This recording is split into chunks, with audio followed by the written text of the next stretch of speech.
Hello guys, and welcome to my top 5 DPS specs for PvP in WoW Shadowlands 9.0.5. This list is based on my experiences in Shadowlands PvP and is pretty much based on the classes that I find more or less can randomly one-shot you or have the capability to one-shot you and also have pretty good defensiveness to back that up as well. So it is based on my experiences. If you want to recommend anything to the list, which there definitely is classes that are still really strong that I'm not including, feel free to leave it in the comments below, and if I miss anything, feel free to leave it in the comments below as well. Let's get into it. So I'm going to break all these classes up into two sections of why they are broken: their offensiveness and their defensiveness. What falls into offensiveness is pretty much their damage capabilities and what makes their damage really good or their damage toolkit very strong in this kind of meta right now. And then their defensiveness will be everything else that falls into crowd control, healing, team utility, general utility, freedom, orb shields, all of that stuff. So starting out with Ret Pally. Ret Pally's really strong right now. The main reason why Ret Pally is really strong in my opinion, and why every Pally spec is really strong in my opinion, especially in PvP, is the way that Seraphim interacts with the PvP set of the trinkets. Whenever you're engaged in PvP, you gain 40% increased versatility, 40% increased versatility on top of Seraphim. So baseline, I have 24% versatility. With Seraphim, I have 32% versatility, and then with the interaction of the PvP trinkets when engaged in PvP, I will be around 45% versatility, which more or less is 45% damage increase and about 20% damage reduction. So that's kind of why Pallies are the way they are in PvP right now. That included with their mastery, which is an obvious just increase of holy damage. When Paladin pops cooldowns with a stat trinket and mastery and all that, they pretty much more or less have 70 to 80% damage increase on their character. And this is without berserkings, and yeah. So that's why Pallies are the way they are offensively. I'm having a hard time holding it together. Let's talk about defense. We obviously have Bubble, Lay on Hands, Freedom, Blessing of Protection, all of that. I will kind of do an example of verse later, just to let you guys know, but going back to defensiveness, we have the always kind of bubbles and utility that we've always brought to the table. On top of that, we have Concentration Aura, which is really good right now, and Avenging / Retribution Aura. It was Avenging Aura. Last expansion, they renamed it. We have that, Divine Steed, Turn Evil for, you know, Warlock pets if someone actually does that for some reason. We have a lot of utility still. Cleanse Toxins, of course, very good for Shadow Priests. So their defensiveness is definitely really good. What makes their defensiveness, or what is the crown of their defensiveness, in my opinion? Word of Glory. Word of Glory, it's a 5,000 heal for my item level, and my item level is 193. It'll go up depending on your item level, but it's just a heal. 3 Word of Glory, 3 Holy Power, 1 Word of Glory, heals me for 5,000. What makes this really broken is as long as you can generate Holy Power, you can spam this spell, and it doesn't cost any mana whatsoever. And the thing is, why I say it's broken because it doesn't cost mana is because when, say, an Enhancement Shaman or a Druid casts Regrowth or Healing Surge, it takes some of their mana away.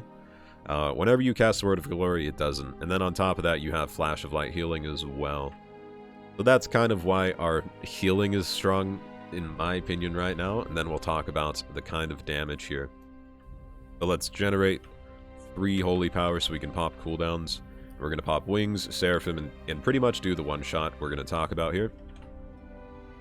Most Ret Pallies will go Kyrian for Divine Toll. Divine Toll pretty much launches out a lot of Judgments, and Judgments have a 30-yard range.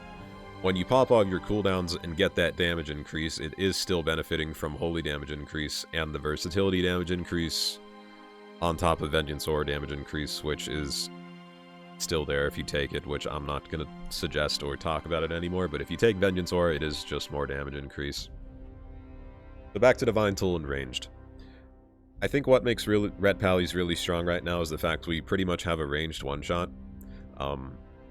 Final Reckoning, 30-yard range, does a lot of holy damage, increases the amount of damage taken from your next holy power spender by 50%. This mixed with the Divine Toll proc I have right now is a very hefty chunk of health for the enemy team. Then on top of that, we have Divine Toll.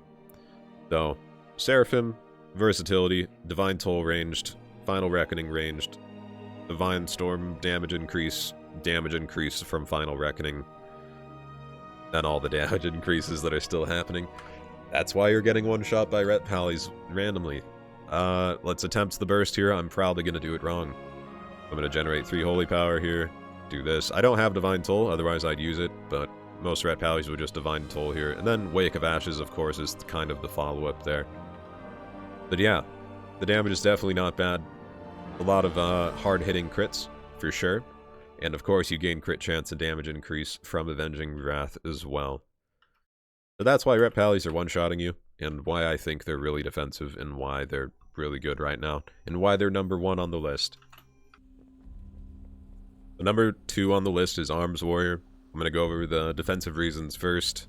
First of all, we have Defensive Stance. Defensive Stance has almost no cooldown and grants you 20% damage reduction, 6-second cooldown. I'm not going to talk about the damage reduction it gives to you itself, or the damage you deal out, because I don't think that's really... It is relevant, but we do so much damage that it becomes irrelevant, if it makes sense.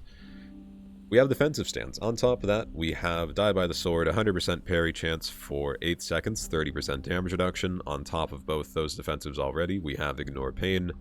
Fight through the pain, ignoring 50% of damage taken, which I'll generate enough rage to use this ability here. 5,000 damage prevented. 12 seconds. 12-second cooldown. Really strong. On top of the defensive abilities we already have, which reduce the damage we take, it's even more strong. On top of all that, we have Intervene and Spell Reflection, which is why warriors are considered to be OP and or complained about a lot. Intervene with certain talents grants Overwatch. Overwatch is Spell Reflection whenever you cast it on an ally. It casts Spell Reflection on the target whenever you intervene an ally. Then, of course, Intervene does the obvious Intervene thing, which I don't think I really need to talk about, but you pretty much intercept all melee and range attacks against them for 6 seconds, while they remain within 10 yards. So, you're pretty much absorbing physical damage and giving them Spell Reflection on a 30-second cooldown. On top of that utility that you bring to the team, you also have War Banner, increased move speed, and reduced effectiveness of crowd control effects by 50%, even if, say, your teammate gets polymorphed and CC'd, and you use the banner completely after the crowd control, it'll still reduce the effect of the crowd control by 50%, so that is something to keep in mind. So that's why we're kind of good defensive/utility-wise, and let's talk about the offense now. You'll find with a lot of these classes, they're stacking damage percent increase, or have a lot of mechanics that give them damage percent increase. We're going to talk about what gives warriors those damage percent increase currently. Avatar, 20% damage increase. Warbreaker, 30% damage increase. And then our Mastery, which for me is 13% damage. With the higher item level warrior, it's going to be a lot higher, probably around 20 to 25, I'd say. So, with this warrior, I'm hovering 63% damage increase, which is not too bad. I'm going to showcase the kind of burst here. Most warriors, of course, will take, let's show the legendary, Exploiter. So Exploiter, Condemn causes the target to take 36% more damage from your next Mortal Strike, stacking up to 2 times. So Mortal Strike damage increase by 72%. A lot of warriors have complained that this will literally allow one-shots, but yeah, I mean, whatever, it's still going to be a thing. So that legendary is really strong. I'm going to show the burst now. So pretty much most warriors will have deep wounds on you. They'll wait for their Mortal Strike to come up. They'll pop Blade Storm, Warbreaker. Whoops. I take a legendary that triggers Blade Storm whenever I pop Avatar, but yeah, this is the burst here. 12k crit, not too bad. 7k non-crits, 1 out of defensive stance. And again, I say our damage is so good right now that we don't really... Like, the damage reduction that defensive stance does to you is so irrelevant because our damage is so good right now. Like, we still outdamage, say, Demonology Warlock or Assassination Rogue, even in defensive stance. That's kind of the burst. And I already talked about the defensiveness, so that's Arms Warrior. We're going to talk about the defensiveness of number 3, Balanced Druid. Balanced Druid is really tanky right now just because of how bear form works. Grants you max health, grants you armor. On top of that, we have a lot of self-healing. Celestial Guardian, while in bear form, 20% increased healing, 10% spell damage reduction. The spell damage reduction isn't too relevant. The main strong thing here is the healing percent increase. Frenzied Regen, 32% of your max health, over 3 seconds, 33-second cooldown. This can be procced again with a certain conduit that whenever you fall below 35 or 40% health, it grants you Frenzied Regen, but you don't even have to be in bear form. If you do go in bear form, you'll gain increased healing from it as well. On top of all that healing, Renewal, 30% of your max health, 1.5 minute cooldown. So we have a lot of self-healing. And then, of course, we have the normal self-healing from Regrowth, and then Restoration Affinity if you do go with that choice as well. And, of course, we have Cyclone, Typhoon, Barkskin's 20% damage reduction. Yeah, that's why we're tanky. Let's talk about what everyone knows what Balanced Druid does. It one-shots you. Why do we one-shot people? We have a legendary, Balance of all things. Entering Eclipse increases your crit chance by 40%, decreasing by 8% every 1 second. So whenever I pop cooldowns in pop Eclipse or go into Eclipse, it grants me 40% crit chance. That would put me at 46% crit chance, or pretty much 50% crit chance, if I had any sort of crit chance stat on this character, whenever I go into Eclipse form. This, mixed with Convoke the Spirits, which is the Night Fae Covenant ability for Druids, is why you're getting one-shot.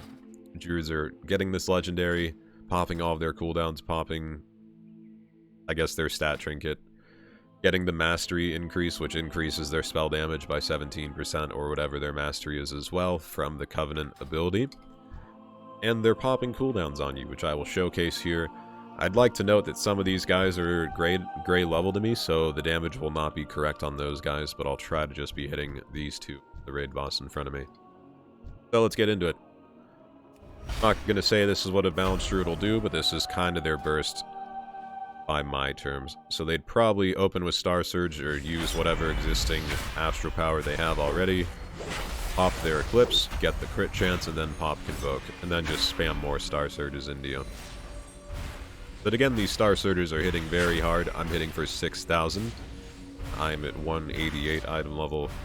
Any Druid above 200 item level will probably be hitting / critting for at least 10,000. I've gotten crit anywhere from 14,000 health to 23,000 health by Balanced Druid.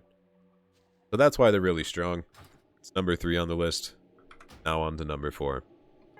Number 4 on the list is Fire Mage. The reason why Fire Mage is really strong is low cooldown on their offensive abilities and the amount of defensiveness they actually have. Their defensiveness is actually really crazy. If you're Arcane, you have Temporal Shield, but what we're talking about is Fire here. So we have Alter Time, 1 minute cooldown if I use this at max health, and I lose health, say I go down to 7,000 health. I press this button again, wha-bam, I'm full health again. On top of that, let's talk about the Fire Mage thing with certain conduits. Fire Mage, when they die, they don't actually die. They get 35% of their max health, and it's supposed to burn down over time. However, when this procs, most Fire Mages will Ice Block. Then a certain talent / conduit, which I do not have, their Ice Block will heal them even further from 35% health, pretty much granting the mage a second life, and they'll be around 80 to 70% health. Then they can heal up even further if they use their own food that they can conjure as well.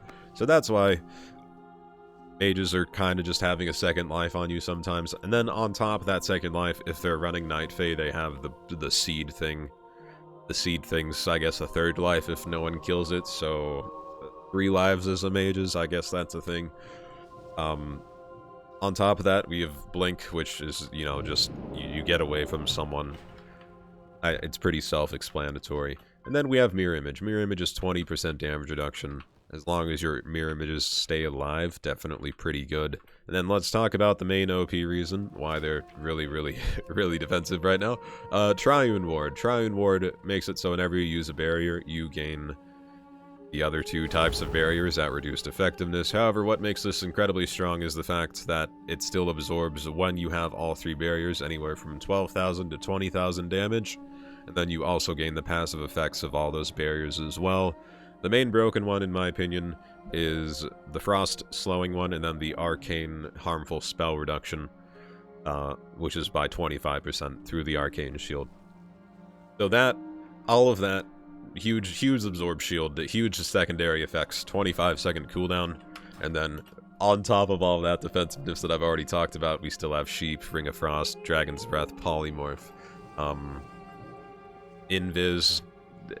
The list kind of just goes on forever for defensiveness for mages now, so that's why they are. Let's talk about their normal damage. Their damage, I think the big thing with their damage is it's pretty decent right now. Mages are always kind of taken for their control and their burst. Their burst is still really good, their consistent damage is okay. So we still have Greater Pyro. Most mages will take Greater Pyro and kind of use it to set up on a target. 35% of the total health on someone, 15-second cooldown. Then they'll usually pop Combustion, which I will pop here. And most mages will take Meteor, I'd like to add, not Kindling. I take Kindling for the Combustion cooldown reduction. But again, most mages will take Meteor. What makes mage damage really strong right now is the fact that with certain talents, Pyrokinesis, your Fireball reduces the cooldown of your Combustion.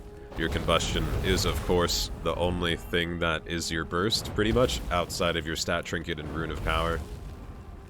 So, outside of pressing Polymorph and crowd controlling and getting all those defensive abilities off, you're pretty much getting reduced cooldown on your one offensive ability.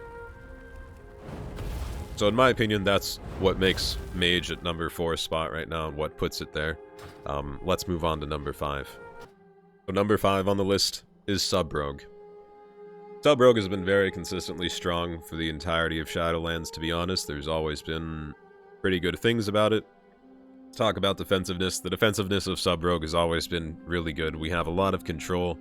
We have Kidney Shot, Cheap Shot, Evasion, which is a 100% dodge chance. We have Feint, which Feint is a 30% damage reduction, 15-second cooldown. We have Vanish, which allows us to get away. We have Cloak of Shadows, which makes it so we don't take damage / can cleanse damage, magic damage from ourselves. Fleshcraft, of course, 40% of your max health over 2 minutes. Pretty strong there. Blind. Pretty much we have a lot of control, and we more or less just gained more defensiveness with Covenant abilities this expansion. Also through Conduits, more defensiveness as well. Let's talk about the main reason Rogue is really broken right now. Rogue is broken because of their offensiveness and their damage, in my opinion, mixed with their control. Their damage is very on-call and can literally one-shot someone. I will talk about 2 builds, the 100% crit chance legendary build, and then the Shadow Strike one-shot build, which is kind of coming into popularity currently. What was broken before was the 100% crit chance, which whenever you go into stealth in 4 seconds after you break stealth, you gain 100% crit chance whenever you go into stealth. I think that's very self-explanatory. I don't think I need to explain it anymore, but I will have to explain the other legendary or the Shadow Strike one-shot kind of build people are running. So the way this works is you're stacking a lot of damage percent increases, which very similar to all of the other specs on this list. Percent damage increase is very, very good. With this legendary, you gain 50% damage increase. With this talent, you gain 30% damage increase. With this talent, you gain 12% damage increase. So that is 92% damage increase. With this Honor talent, you gain 100% damage increase, so 192% damage increase. So that's kind of the one-shot, and then on top of that you have Symbols of Death, which to activate this one-shot gives you 15% damage increase. So 207% damage increase with this build. Then also this has a 15% chance to strike a second time for this huge amount of damage that it's getting damage percent increase modifiers for.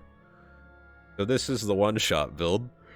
I'm gonna go back to my build now, but this is the one-shot build rogues have discovered and are kind of one-shotting / using now. I'm going to go back to my normal build. I'm going to show the burst without cooldowns and with cooldowns, as in just going into stealth and getting the crit chance. I'd like to mention the Covenant abilities for rogues are really strong. The only bad Covenant ability is the Kyrian Covenant ability. So let's get into it. Let's do the burst. This is with cooldowns. And I'm going to use the Covenant ability here. 3.5k non-crits, not too bad. 7k DPS with cooldowns, definitely not too bad. I'll do the normal kind of, I have no cooldowns, but I'm still going to open on you with 100% crit chance kind of opener here. I'm going to wait for March for Death, actually, because that is kind of important in the opener. 30-second cooldown, definitely really strong. So again, we'll wait for it 2 more seconds. We're going to pop Symbols of Death, too. That's 15% damage increase, though, which isn't too much. Still able to pull 6k DPS there. Not too bad. So that's why rogues are strong. That's why all of these classes are strong. All of these classes, there is a very, very close similarity. They have % damage increase modifiers, a lot of utility / defensiveness, or just a mix of both of them. Again, if I missed anything, feel free to let me know in the comments below. If you guys like the video, give it a thumbs up. Also, check out my Twitch stream, twitch.tv/paraglasses. It's in the upper left of the video. April 30th, we will be doing a WoW token giveaway / drinking stream, so I hope to see you guys there. As always, guys, thank you very much for watching. If you've made it this far, feel free to leave a comment saying I made it. As always, take it easy. Till next time, guys.